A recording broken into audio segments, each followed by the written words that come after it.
Here we go. All right, ladies and gentlemen, welcome to the DJ Greg podcast. I'm glad you're here. Now, ladies and gentlemen, this guy pursued his dream shortly after high school to become a comedian, and I've witnessed his progression. He's been on Def Comedy Jam. He's worked alongside Keenan Ivy Wayans from In Living Color, if you can recall back in the day. He's also worked with Ashton Kutcher on Punk'd, if you remember that show also. He even has his own show on Instagram called Roommates with fellow comedian Paul Alia.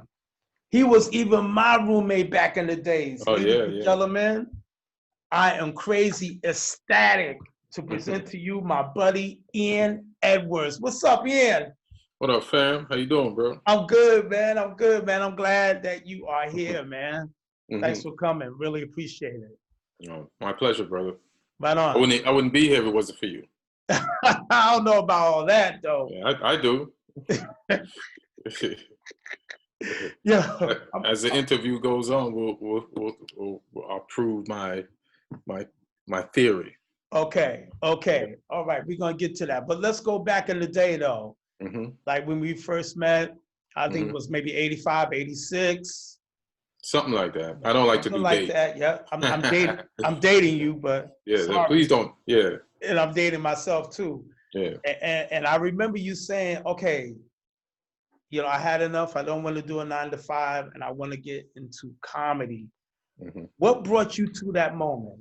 So I said that to you? Yeah, I recall saying it. Oh, yeah? Saying it, rather. Yeah. But it wasn't 85, though. I know that. Like we met like around like in the 80s, right? Yep. But so the reason I got into comedy, how I got into comedy is I just moved from Jamaica, and then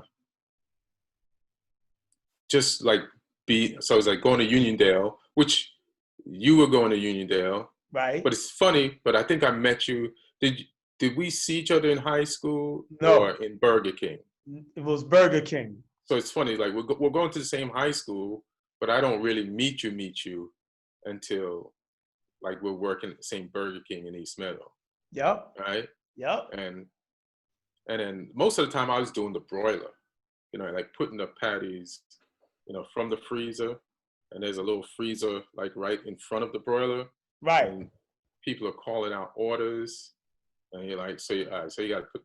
Somebody's ordered just 2 burgers, so you put 2 burgers on. Somebody ordered Whopper, you put the Whoppers on. Right. Do we have to go around the broiler to get them on the other side, or did the other person on the other side just take them? I can't. It all depends who was working the shift. Yeah. Sometimes you do both, and and that's like my first job in America. I'm in a school in a different country. I'm in a job in a different country. I don't know a lot of people. Like I'm talking a little bit, but I'm not like talking. Like I'm just trying to acclimate. You know what I mean? Right. And then I think I was working at the Burger King before you were working there. But then when you started working there, like you're just a light. You're like fun as shit. Like just hilarious. You know what I mean? And it's just like whenever we worked. When you were in the shift, time just went fast, and it was just like a fun ass time. Right. And then the realization hit me. It's like, oh, you could be like that. Like you can actually like just have fun, no matter where, no matter how. And then that's when I was like, oh, I should just start tapping into my funny side and just be more like you, or your attitude, just the optimism and all that shit. So then I just started slowly coming out of my shell and like clowning and joking around. And we used to have a lot of fun, me, you, Derek, you. And I still talk to Derek too. Yeah. Okay. Yeah. Because Derek, I think I got Derek the job because Derek went to Uniondale too. There's a lot of Uniondale motherfuckers. Uniondale, yeah.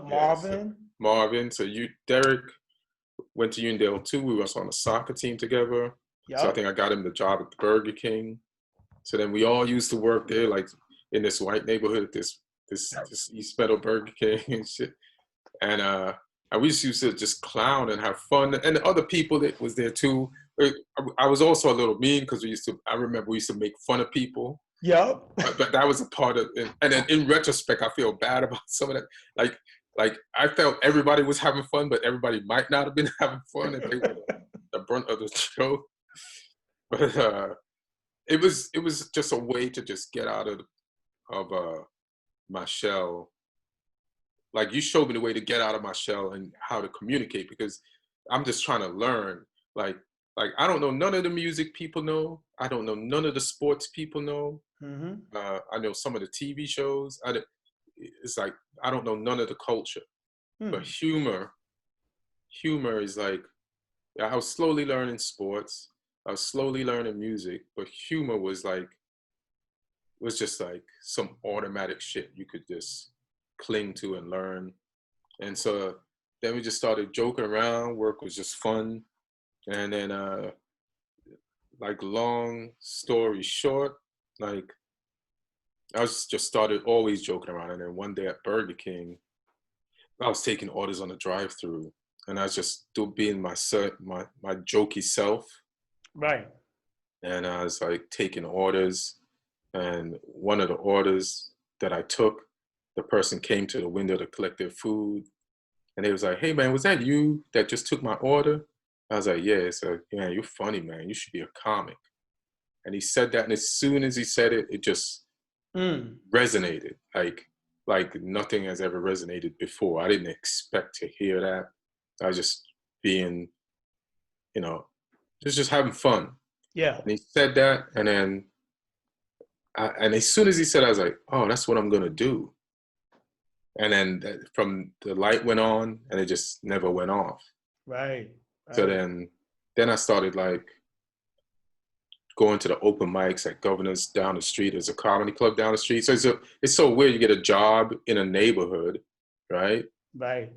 And then somebody tells you that, and then there's just happens to be a comedy club down the street, that like in an area that I know only because I worked there. Me and you had been to, is it the Tri-County Flea Market? Yeah. Governor's. Like, I used to go there with you, and you used to like go, before work or after work, and you used to spend your check on records. Absolutely. Just walk around the place, and right behind that is a comedy club. So I knew where the comedy club was, all because of work and hanging out with you. So then I just started going to the open mics and just watching until the day I was like, all right. And then also now, while I was at work or anywhere joking around, I would just remember the ideas or the things that I said that worked, just to start collecting material. Right. And then that's how I started. Wow, yeah, because I remember some of those nights. Yeah, terrible. But you were just starting out, though. Yeah. That's how it is. Yeah. Yeah. Who were some of the guys that, kind of like guided you along the way to, get your material in some kind of pattern where it could work? I would just like even at Burger King, did I have on headphones? I think I would be listening at work sometimes to like Bill Cosby albums, Richard Pryor albums. I think I was behind the broiler, like listening to albums and shit with a Walkman or some shit, and putting the things in the meat in the broiler. Right. And Eddie Murphy. Somebody mentioned his name the other day. Bob Newhart had a funny ass stand-up album. Yeah. Back then. I just listened to like anybody that had recorded anything, and I would absorb like joke structure. Yes. And I couldn't always translate it at the time, but just listening to, oh, that's how you write a joke. That's how you. And I still do that to this day, because you have to update your styles. Comedy style has changed over the time. So so I watch, and then my influences have changed throughout the years. Sometimes there's times when I've influenced people and then they've influenced me back. Like, because some of the people I started out with, they become huge. It's crazy to like, be a part of a generation of comics. What, like when you just start out, I'm like, the names of the people I just mentioned to you, they're like legends, they're huge, they're, you know, world-renowned comics, and I don't know them. But then now the people I do know have the same stature. So it's just crazy to like be behind a broiler, putting meat in the thing, thinking about comedy, Mm-hmm. being guided by certain comics, and then now who are being guided by certain comics, listening to their albums, and they're huge, and they're in movies and TV shows, Right. and going to the point where like now I know and work with similar stature people who were in the same position I was like you know, decades ago.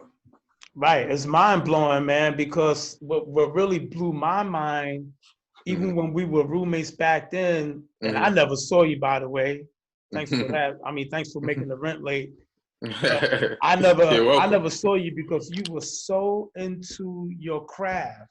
Right. But the day that I can recall of you blowing up is when I saw you on Def Comedy Jam. And I'm like, Mm-hmm. oh my goodness. I mean, he got from his early beginnings of Mm-hmm. learning, and it just seemed like that time flew. I'm like, oh my goodness, that's Ian on Def Oh Comedy shit. Jam, which was Where just, I'm sorry, go where ahead. were you then? Were you still in New York or were you in Minnesota? I was in Minnesota at the Yeah, time. yeah, because so you lived. The crazy shit is you lived a block over from me. So Right. it's so funny. Like I never ran into you in high school until after I met you at Burger King, and I was like, we was talking, and he's like, where you go? You go Uniondale? Oh shit, I go to Uniondale too. So Right. that's crazy. And then not only that, like you live a block over from me, A and block over. we didn't know each other until till Burger King. So that's funny. And then we ended up being roommates in this, and that was at an apartment in Roosevelt, It was in Freeport. Freeport. Yeah, because your mother sold your house, and I had Yep. moved out, had a falling out with my parents, so I moved out, and I was sleeping Right. in my car with Billy. Yeah. Like me and Billy were roommates in my car In at the car. first. Yeah, yeah. So we were roommates in the car. Then Billy moved Oh, back home, and then you had this apartment in Freeport, and I became your roommate in that. It was a basement yep. spot, right? Yep. Right in the back. Yeah, Yep. Come through the right in the back of the back. house. Yeah, come through the back of the house. It's private entrance, so we were roommates there until you left for Minnesota, right? So That then was, oh my goodness. I mean, now you're really dating me, I because was I stayed in New York for a while, but I moved to Minnesota in '96. 96, And when I saw you on Def Comedy Jam, I think that was '98. 98, yeah. So I just kept on grinding, you know what I mean? Mm-hmm. I just kept on grinding. So, yeah, it's not bad. Yeah. And then at the same time, I was going to college. It's shit like that. Yeah.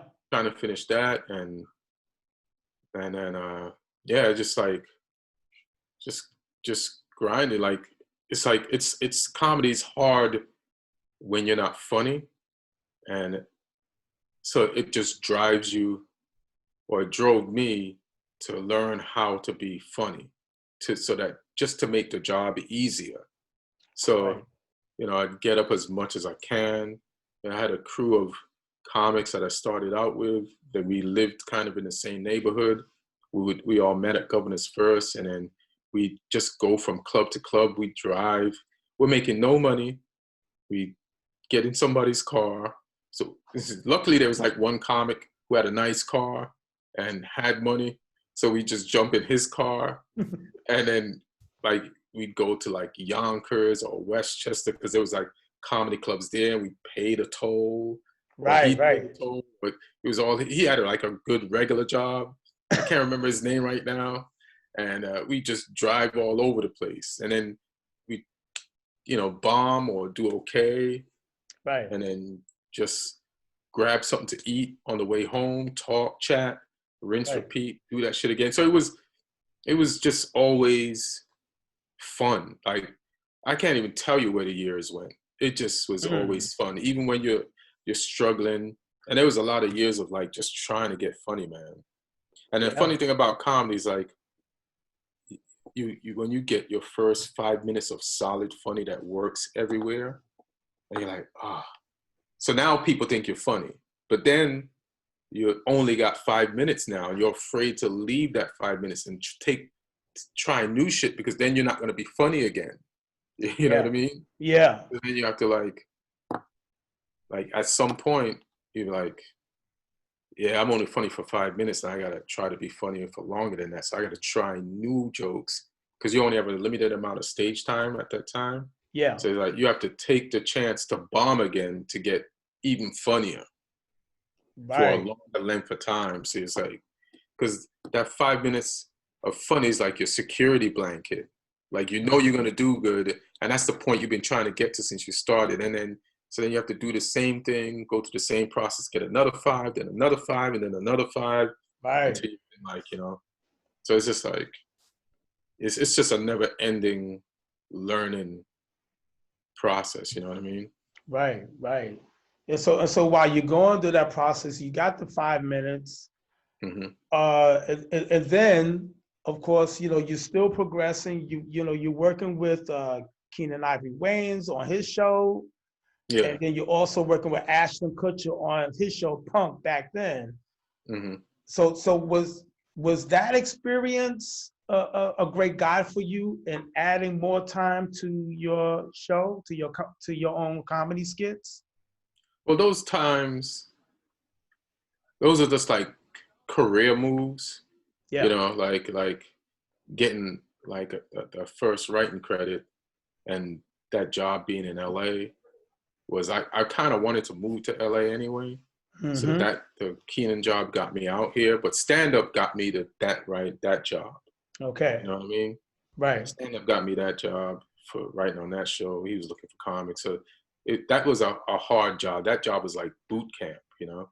It was Mm. like I hardly got any sleep, you know, because it was a first writing job, wanted to do good, still trying to figure out how to learn how to write on a TV show, much less still growing as a comic, you know. Right. So it's a combination of like trying to deliver, and then like you know that shows like they needed funny. And if you weren't funny, like it's my first writing job, and I'm seeing people around me get fired, Oh, wow. and I don't want to be one of them. So I'm like 3 in the morning, I'm like Mm. typing, trying to come up with something, and I got to be at work at like 10, and we work till like midnight, and then go home, keep writing, and Mm. just to stay ahead or to because you got to go in the office in the morning and be in front of Keenan and pitching some shit Yeah. to like keep your fucking job. You know what Yeah. I mean? Yeah. No doubt. Yeah, No so doubt. it's just like I just never been in a situation like that before. Wow, man, you just fighting. What was the funniest thing you pitched to him that he liked? Uh, there's a bunch of things. Okay. Uh, there's a bunch of things. I can't. It's so long ago. I can't like remember the specifics of things. Like I can Yeah. remember ideas. Because there was a guy on the show named Cowboy. Top one. Okay. Cowboy was like he's like one of those Howard Stern characters. Okay. Somehow they found him, Yeah. you know, and he just became like. So I wrote a sketch involving Cowboy, you know, Okay. and then Then I was mostly on the monologue team, so I'd like write monologue jokes, you know. Okay. So then he would use them, or you know. I mean, he must have been really difficult to work with. So what? He must have been really difficult to work with, huh? Or Who, very Keenan? demanding. Yeah, Keenan. Yeah. I would say demanding. It's like he just wants to deliver the funny, but it's great. It was tough, but great for me. It's like you accept the challenge and step up to it, you know, and you just Yeah. you know let's do it. Let's go. This is it. This is what it is. I signed up for it, so Yeah, there you go. you know, And he obviously liked you. He gave you a lot of skin in the game. yeah.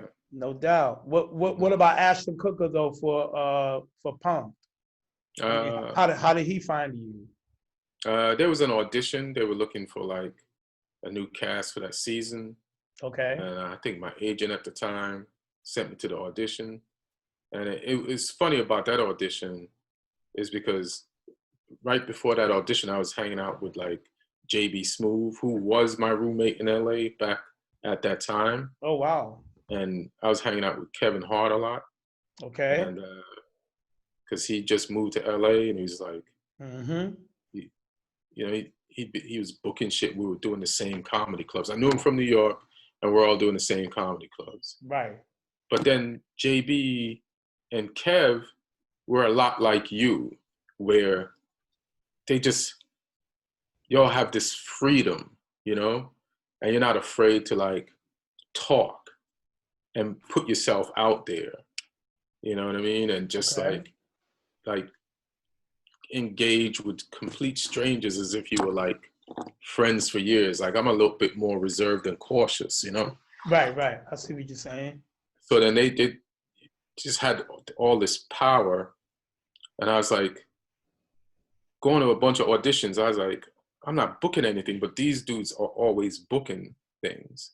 So Hmm. then I was like, I have friends who are booking stuff, like they're booking like jobs on TV shows. JB was just moved to LA and he got like 3 pilots in a row, TV Wow. pilots in a row, and Kev was just getting in movies and shit. I'm like, so how, I was like, how? I'm like, these friends, they're like a wealth of knowledge, and I know them. I should ask them some questions, you know, Yeah. and learn from them what they know. So I asked JB and Mm-hmm. Kev like pretty much the same questions, like how is it when you go in a room to audition? How are you booking things? Right. You know, and they answered basically was the same answer to put me at ease. They just like, and it's a simple answer. You make it your own. You don't have to know all the words on the page, but you do have to like commit to the character and just believe it. And even if you go way off page and forget, you know, you just sell who the person is, you know, There you go. who the character is, and that's a way. It might sound like yeah, duh, but it's just the way I didn't think of it before. And knowing them personally Mm-hmm. and them telling me this, and the freedom and the power that I explained that they possessed before, Right. made it click for me. Them telling me that. So That's cool. That's cool. so I spoke to them about that like the week before I went to the Punk audition, Mm-hmm. and then the Punk audition came in, and I just like loosened up and just said anything in there, which is what they were looking for.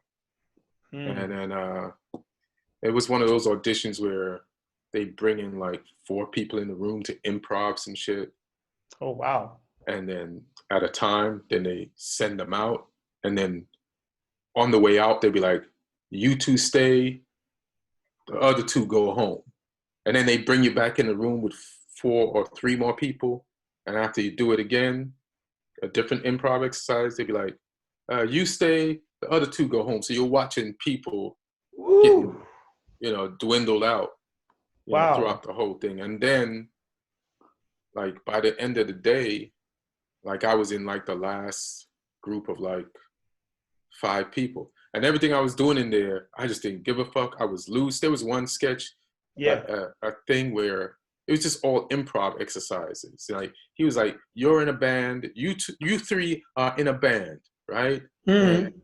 you just auditioned for the Tonight Show, you know, and the Tonight Show wants the 2 of you, but they don't want him, right? Right. And you have to tell him that you got the job. You have to tell your best friend that you got the job, and he didn't. And so it's an awkward scenario, and we're like, so we're just doing it like how we would do. See, the other sketch guy says, "So what happened? Are we in or what?" And we're like, "Yeah, well, life is like weird. You know what I mean? Like, you try for things sometimes, and then some people get it, and some people don't, and then Right. but we should just always keep trying, no matter what, right? You know what I'm saying? And we're just like stringing him along because it's not an easy. Like, if this person is your best friend, it's not an easy thing Right. to You don't want to let them down. let him down.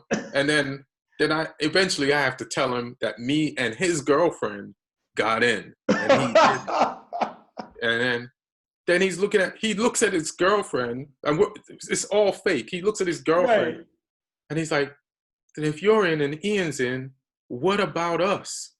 You know, and our relationship?" And then Yep. instantly, not knowing any of these people, but I've committed to the fact that we've been best friends for 10 years in a band, Right. and that's his girlfriend, and he's my best friend.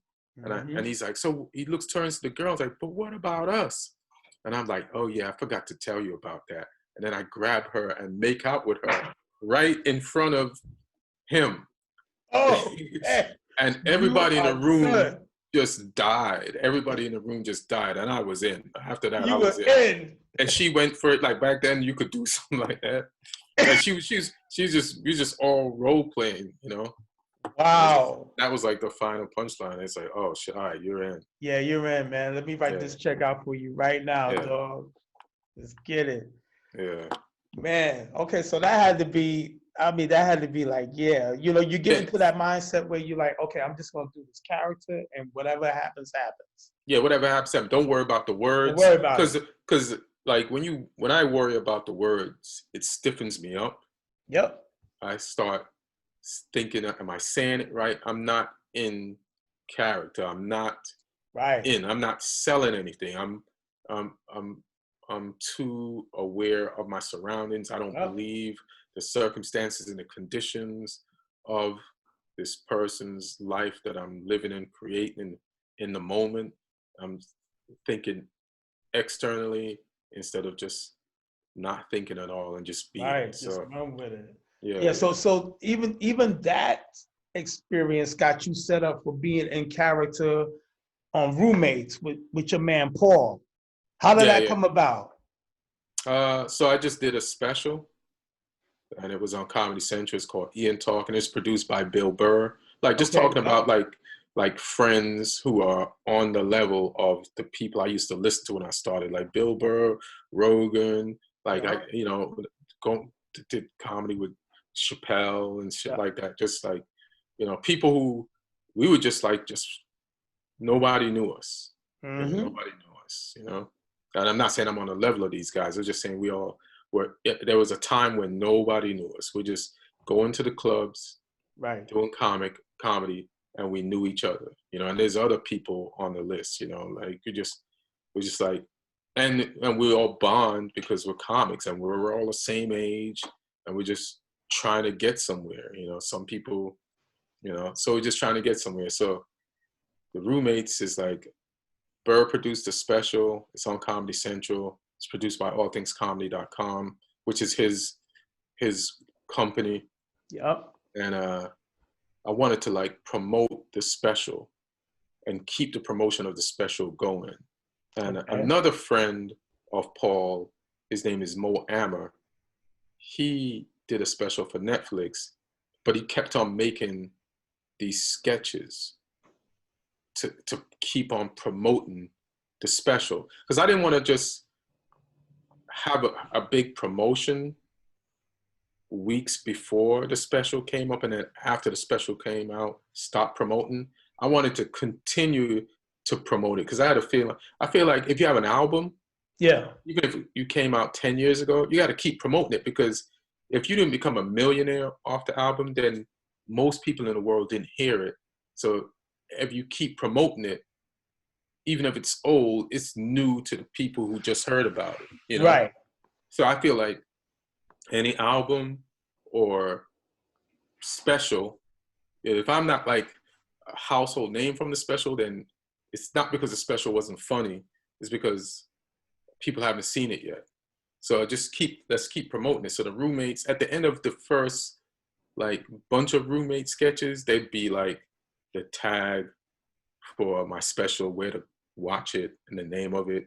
And so that's why Roommates first started. But we chose like a roommate scenario. And then we shot 3 of them in one day. And then once we did that, it was like, oh, we could keep doing this, just Right. period, and just keep it going. So then it's a good mechanism to like build up followers on Instagram.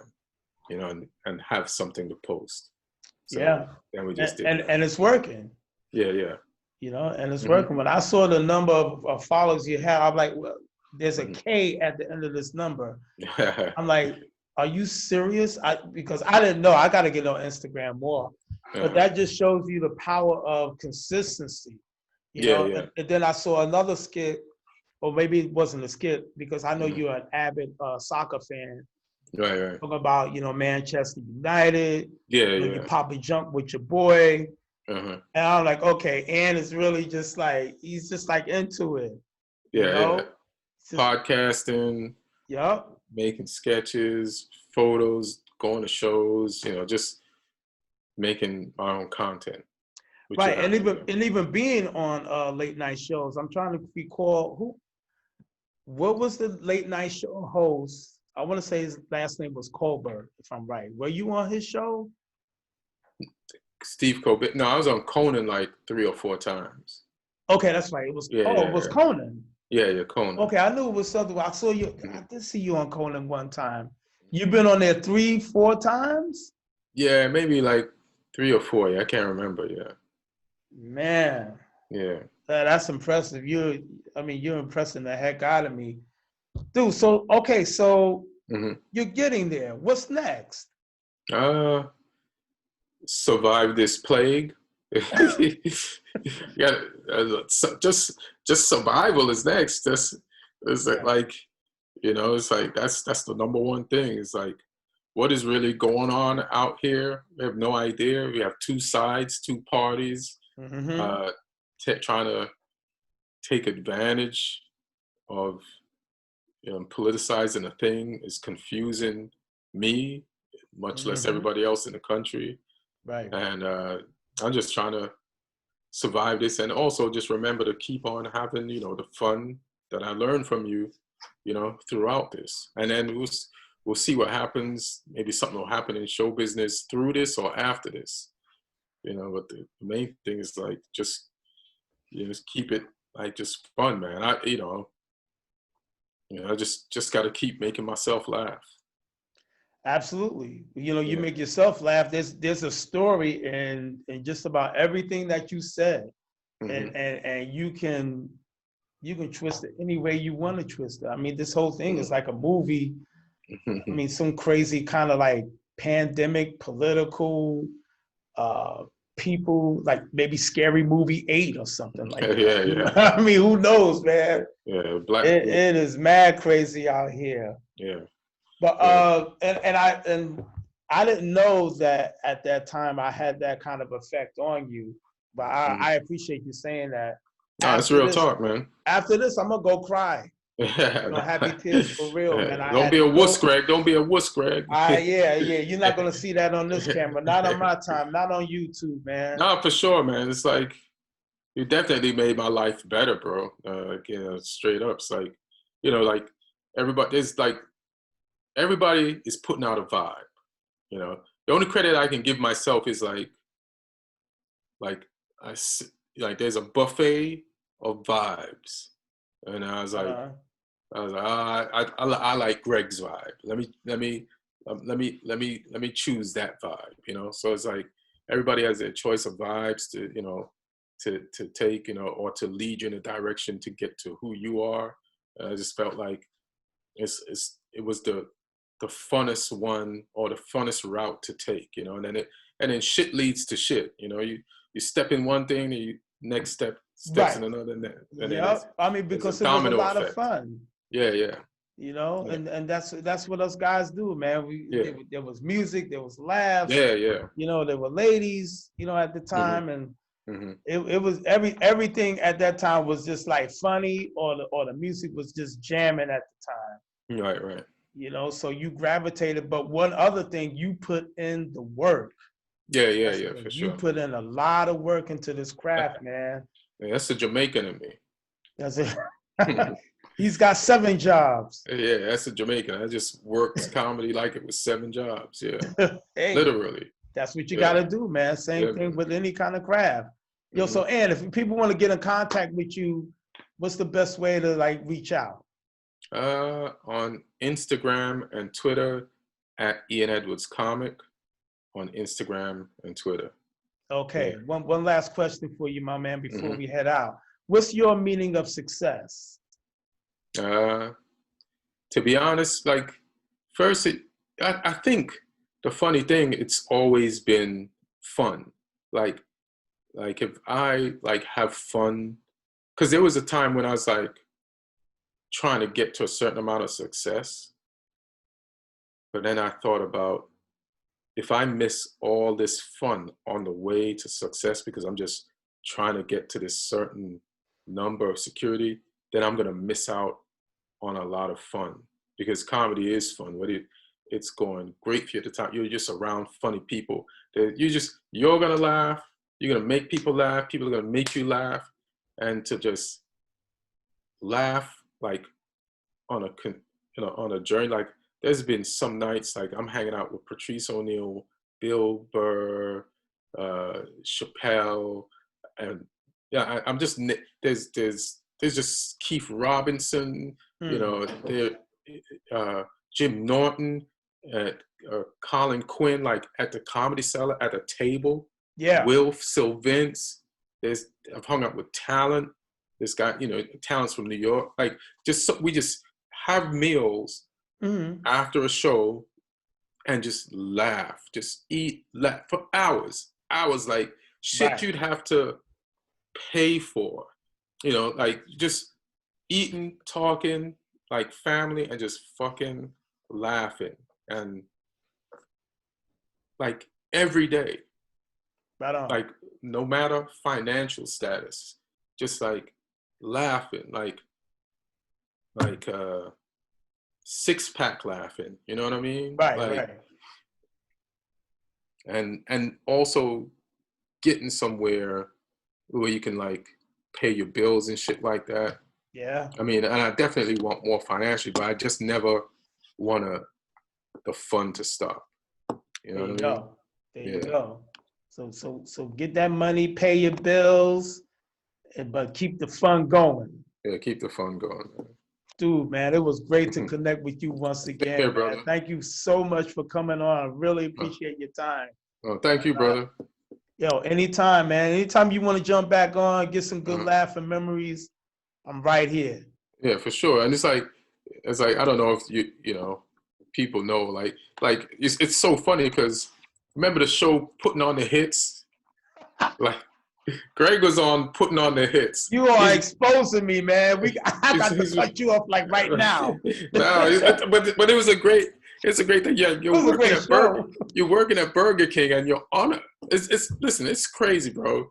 You're working at Burger King and you're on a show that's a popular show on TV, and then you're into music. You're a singer. I don't know if people know you're a singer. And I'm at Burger King with this guy. Not just funny, but like he had a song that they were playing on the radio. Like, were you at Burger King and they're playing your song on the radio? Like, how did you feel? Like, what was going on? How did you even get a deal? Who's asking you these questions? Mind blowing, man. Like, I don't know. I'm working next to, we're in these red corduroy uniforms with these Some of the hats with the visors. The visors and shit. Making burgers, and your song is on the radio. There's only a few radio stations at the time, and the song is on the radio. Dude, like you had a record deal. Had a record deal. Yeah, but, but it was all fun. Like you said, it was a lot of fun. Going through that progression of performing, being in front of people, getting your thoughts out, and being in character. You got to be in character sometimes when you're singing too. Or when you're DJing, which I'm doing right now, but it's all fun, and I hope that the comedy is great fun for you. Keep on doing it because you're very good at it, man. Oh, thanks, brother. I just read Kevin Hart's book, and man, the things that did he mention me in there? No, I'm mad at it too. Son of a bitch. I'm gonna let him know when I see him, though. Let him know. Yeah, I'm gonna let him know, man. Thanks a lot for connecting, Holmes.